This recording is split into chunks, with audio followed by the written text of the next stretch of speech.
Pitsburgo laikraštis Post Gazette savo interneto svetainėje pranešė, kad vyras su kelioniniu krepšiu įėjo į Los Andželo sveikatingumo centrą Kolje miestelyje ir pradėjo šaudyti. Liudininkų teigimu, vyras atėjo pro galinės duris ir prieš pradėdama šaudyti išjungė šviesas aerobikos salėje.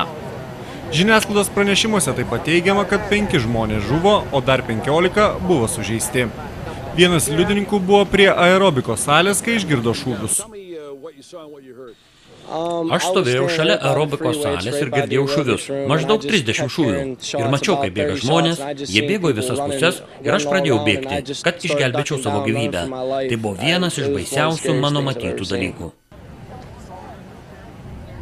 Policijos manimų šaudęs žmogus yra vienas iš žuvusiųjų. Iki šiol nėra aišku, kaip jis buvo susijęs su sveikatingumo klubu.